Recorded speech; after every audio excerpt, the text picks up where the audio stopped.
Well, we begin this morning with breaking news. Israeli Prime Minister Benjamin Netanyahu says senior Hamas leader Mohammed Sinwar has been killed. This is the younger brother of Yahya Sinwar, Hamas's deceased group leader.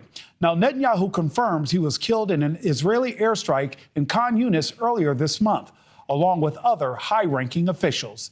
NewsNation's Robert Sherman is live at the White House with the very latest. Robert, this news is coming into the newsroom, and it's shocking to hear.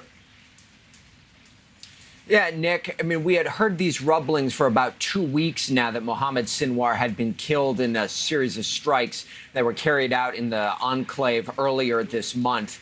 Nothing was formally declared publicly by the Israelis, so there were a lot of rumblings and the use of the word probably, so to speak, that he was killed in these strikes here. But now you had Israeli Prime Minister Benjamin Netanyahu just moments ago declaring publicly on a long list of Hamas leaders killed that he was on that list. And it is significant because Mohammed Sinwar, the younger brother of Yahya Sinwar, who was running the Hamas's operations inside of the Gaza Strip, he was the heir apparent to Yahya Sinwar and one of those original leaders of Hamas predating the war, who was still operating inside of Gaza and who still helped leading Hamas's operations.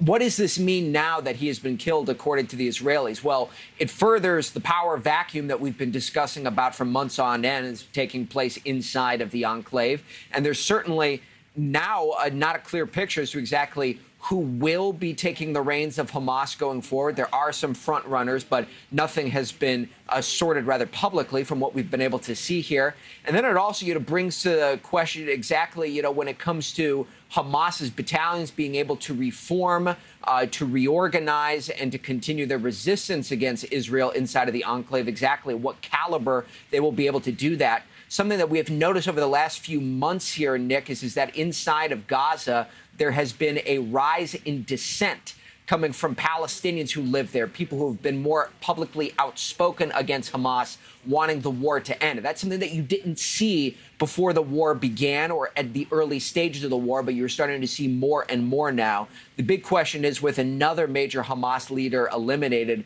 will you continue to see more of that, and exactly where will the war effort go from here? Nick. And Robert, quickly, before I let you go, do you think that's in response to the conditions there in Gaza becoming just much more desperate?